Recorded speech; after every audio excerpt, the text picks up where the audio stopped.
শুভ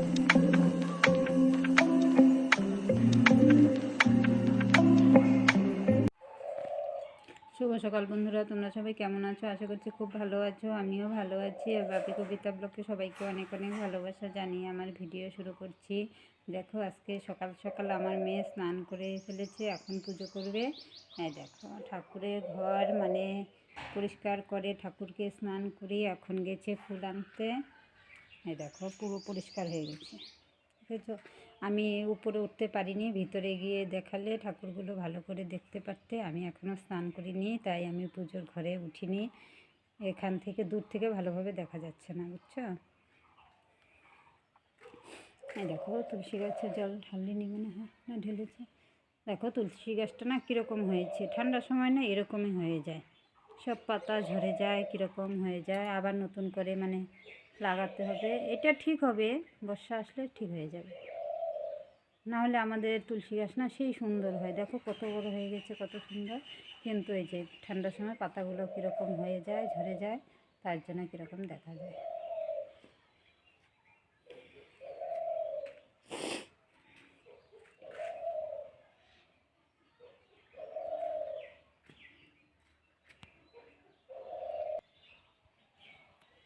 এই দেখো, এটা কি দেখাচ্ছি, তোমরা ভাবছো এটা কি দেখাচ্ছে? এই দেখো, এটা মানে খাঁটি মধু।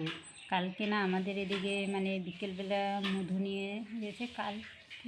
কালকে রবিবার, না শনিবার দিন নিয়ে গেছে। শনিবার দিন পূর্ণিমা ছিল না, তখন মধু পেড়ে নিয়ে গেছে। তখন বলছে মধু লাগে। আমি তখন জিজ্ঞাসা করলাম, ভালো মধু? বললো মাত্রই চাক ভেঙে নিয়ে এসেছি, কোথায় যেন আধা কিলো বিক্রি করে এসেছে, আর মানে যতটুকু ছিল পরে আমি পুরোটা নিয়ে নিয়েছি। এখানে 750 হয়েছিল। এই যে এখানে আছে, এই দেখো। আর ঠাকুর ঘরে এক কৌটো রেখেছি, ঠাকুর ঘরটা আগেই তুলে রেখেছি, কারণ এটা তো আমরা মানে এঁঠো করবো, তারপর তো ঠাকুর ঘরে নেওয়া যাবে না, তার জন্য ঠাকুর ঘরে আলাদা এক কৌটো রেখে দিয়েছি। পুজো টুজো দিতে পারবে, মানে যে কোনো কাজে লাগাতে পারবে। দোকান থেকে কিনে এনে ওগুলো তো আর অরিজিনাল মধু নয়, এগুলো মনে করো একদম অরিজিনাল নিয়ে গেল। তারপরে রেখে দিলাম। আমার ছেলে কয়দিন খেয়েছে, আমি খেয়েছি, আর একটু ছিল, মানে এতটুকু হয়েছিল। এটা 1 কিলোর তো বয়ম, 750 মনে করো এতটুকু হয়েছিল। এখান থেকে এক কৌটো রেখে দিয়েছি ঠাকুর ঘরে, আর এতটুকু আমাদের জন্য রেখেছি। মধুটা একদম অরিজিনাল। এই দেখো, আমি চা বানিয়ে নিয়েছি। এখন মানে মুড়ি দিয়ে চা দিয়ে একটু ঝুড়ি দিয়ে খাবো। সকাল সকাল না বেশি ঝুড়ি খাওয়া যাবে না, কালকে বেশি খেয়েছি, আমার গ্যাস হয়ে গেছে। দেখো কিসের বয়ামের মধ্যে ঝুড়ি ভাজা রেখে দিয়েছি, ঘিয়ের বয়ামের মধ্যে। অল্প তেল দেব, সর্ষের কাঁচা তেল না বেশি খাওয়া যায় না, তাও না দিলে আমার অভ্যেস হয়ে গেছে মুড়ি দিয়ে চা খেতে হয়। না হলে আমি বিস্কুট দিয়ে খেয়ে আমার ভালো লাগে না, মানে চায়ের সাথে আমার মুড়ি লাগবেই। এই দেখো, চা বানিয়ে নিয়ে এসেছি, আমি আর আমার মেয়ে খাবো, ছেলে এখনও ওঠেনি। মেয়ে পুজো দিচ্ছে, পুজো দিয়ে এসে তারপরে চা খাবে। এখন আমি চা খেয়ে তারপরে রান্না বসাবো। দেখো চা হয়েছে, আর আমি না বলবে যে গ্লাসে কেন, আমি গ্লাসেই চা খাই। আমি কাপে চা কোনো দিনও খাই না, আমি গ্লাসেই, আগের থেকেই আমি গ্লাসে খাই, আমার গ্লাসে খেতেই ভালো লাগে। দেখো কত বড় গ্লাস, আর চাটা কোথায়? ওখানেও মনে করো 1 কাপের উপরে চা আছে। দেখো বন্ধুরা, আজকে একটু মানে বাজার যাব তো, মানে আজকে বাজারের দিন, বাজার গেলে ভালো হয়, সব কিছু সবজি ভালো পাওয়া যায়। এই দেখো বাজার নিয়ে চলে এসেছি। কী কী এনেছি দেখো, এখানে আলু আছে, তারপরে এই দেখো বাঁধাকপি আছে, পেঁয়াজ আছে, লঙ্কা আছে, বেগুন আছে, তারপরে এই দেখো পেঁয়াজ বের করলো, ব্যাগের মধ্যে আছে, মটরশুঁটি আছে, লঙ্কা আছে। দেখো একবারে 5 কিলো আলু নিয়ে এসেছি। কারণ লাগেই সব সময় আলু আমাদের। এই দেখো এটার মধ্যে আছে ফুলকপি আছে, ধনেপাতা আছে, পান আছে, দেখো এখানে সব মানে রেশন খরচা আছে। দেখো চিড়ে আছে, তারপরে তেল, চা পাতা, চিনি, হলুদ, বেসন, কোলগেট, সাবান সব কিছু মানে একসাথে এগুলো আছে। আবার শ্যাম্পু নিয়ে এসেছি, এগুলো সোনুকে স্নান করাতে লাগে। দেখো একবারে কতগুলো বন নিয়ে এসেছি জানো। আমার সোনু না বন খেতে ভীষণ ভালোবাসে, তাই একসাথে নিয়ে এসেছি। আর আমি সকালবেলা চা খাওয়ার সময় আমার ঝুরি ভাজা লাগে, না হলে চানা লাগে, তার জন্য প্যাকেট নিয়ে এসেছি। এই যে মুড়ির সাথে চানা দিয়ে খেতে হয়, না হলে আমার ভালো লাগে না চা। আমি বিস্কুট দিয়ে চা খাই না। এই দেখো প্রিয়া গোল্ড, আমার ছেলে বলছে আমার দিদির নামে মানে ঝুরি ভাজা, মানে আমার মেয়ের নাম প্রিয়া, তাই বলছে প্রিয়া গোল্ড আমার দিদির ঝুরি ভাজা।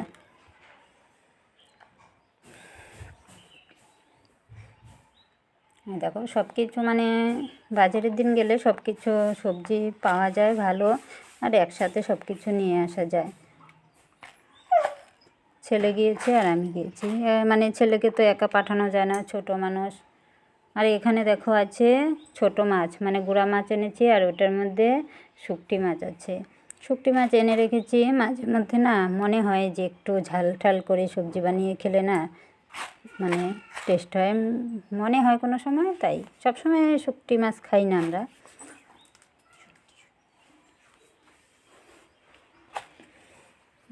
আর দেখো শুনো এসে দেখছে কি আনছি না আনছি, দেখো কীরকম পাজি, ও সব দেখবে, ওকে সরানোই যাবে না, ও দেখবে, যতক্ষণ না দেখবে ও ঠিক থাকতেই পারবে না, ও সব দেখবে এসে কী এনেছি না এনেছি। দেখো আমি ছিলাম না বাড়িতে, তার জন্য আমাদের জন্য কান্না করেছে, এখন আসতেই দেখো কীরকম করছে। এই যে ঠাকুরের জন্য আবার আঙ্গুর এনেছি।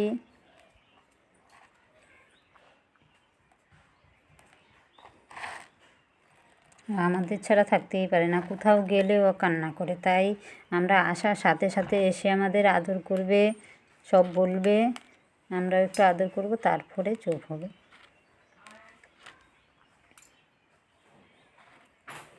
দেখছে কি এনেছি, ও বন খেতে ভীষণ ভালোবাসে, ওকে এখন বন দিব, তারপরে ও চুপ হবে।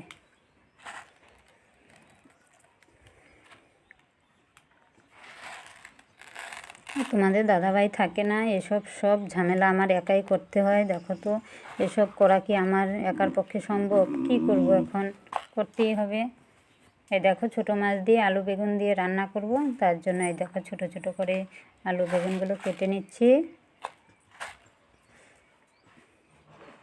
মানে এগুলো একদম শুকনো করে বানাবো। সকালে আমরা রান্না করেছিলাম ডাল, বেগুন ভাজা রান্না করে, ভাত রান্না করে খেয়ে গিয়েছি। এখন মাছ নিয়ে এসেছি, এখন মাছের চচ্চড়ি বানাবো, তাহলে হয়ে যাবে।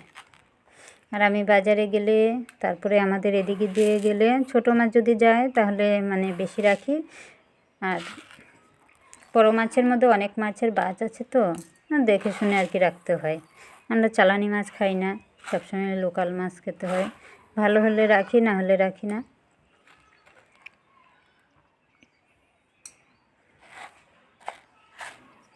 দেখে এগুলো ঝোল বানাবো না, এগুলো চচ্চড়ি বানাবো। ধনেপাতা আছে, ধনেপাতা কুচি করে দেব, তাহলে ভালো লাগে। ডাল আছে তো, শুকনো শুকনো করে চচ্চড়ি বানালেই হয়ে যাবে।